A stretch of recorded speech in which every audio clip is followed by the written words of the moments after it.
जब आप जज आपके सामने बैठे हैं, खड़े हैं सॉरी, और आप उनसे बात कर रहे हैं, आपका मुवक्किल सामने खड़ा है, आपके अब जो गवाह हैं वो आपके सामने खड़े हैं, आपने सवाल जवाब करना है, कभी ऐसी स्थिति आई कि यार वहां पे 3-4 गवाह थे, सबकी बातें भी मैच नहीं हो रही थी, सब कुछ आपको बड़ा इजी लग रहा था कि भाई हाँ केस हमारे पक्ष में है, क्योंकि गवाह की बात ही एक नहीं थी, कोई कुछ कह रहा था, कोई कुछ कह रहा था, आपके दिमाग में था हाँ हम ये केस जीत चुके हैं, क्योंकि गवाह ही नहीं मैच हो रहे थे, पक्ष भी आपके ही सारे, सबूत भी आपके ही पक्ष में थे, और जज साहब ने कह दिया ना ही इज नॉट गिल्टी, इसको फ्री कर दिया जाए, और आपको शॉक्ड हुआ, ये क्या हुआ? कभी ऐसा होता है आपके सामने? आपको ये ऐसा रियलाइज होता है यार ये जज तो बिक गया, सॉरी टू से, पर ऐसा चर्चाएं होती है तो पूछ ले रहा हूं। देखो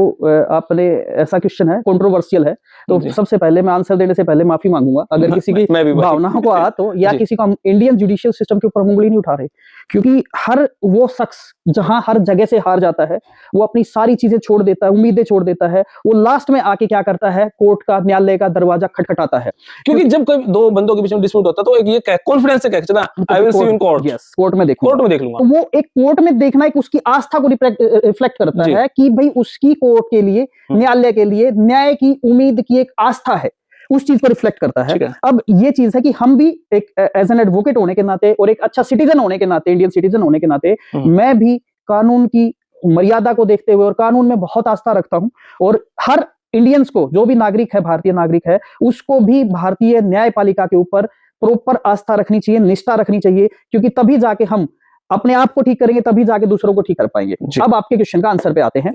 तो देखो ऐसा बहुत बार होता है, हमारे साथ नहीं, बहुत सारे एडवोकेट्स के साथ भी होता है, जब भी हम कोई केस लड़ते हैं या उसको डिफेंड करते हैं या उसको प्रोसिक्यूशन की तरफ से होते हैं, तो वो दो पार्ट्स होते हैं। जैसे आपने स्टार्टिंग में जो किया कि भी जब गवाह, दो गवाह, तीन गवाह अपनी बातों से अलग अलग चल रहे हैं, ठीक है, उसको हम एक टेक्निकल लैंग्वेज में, जैसे एविडेंस एक्ट होता है हमारा, जिसमें साक्ष्य अधिनियम आपने पढ़ा है, जिसमें एविडेंस जैसे बोलते हैं कि तेरे ऊपर प्रूफ के तरह दो एविडेंस बोलते हैं ना हमेशा, तो वो उसके अंदर एक स्पेशली एक वर्ड यूज किया जाता है, उसके अंदर कोरोबरेशन होता है। क्या बोलते हैं? कोरोबरेशन। कोरोबरेशन में कोरोबरेट करना, कोऑर्डिनेट करना, कि भी कोरोबरेट, मैं भी वही बात करूं, आप भी वही बात करें, दिस इज कोरोबरेशन। और जो कोरोबरेशन ही टूट जाए कि भी आपने कुछ कहा, उसने कुछ कहा, तो जहां कोरोबरेशन नहीं मिलता, दोनों के कोरोबरेट नहीं होती, बातें मैच ना करना, उसको हम क्या कहते हैं? कोरोबरेशन कहते हैं।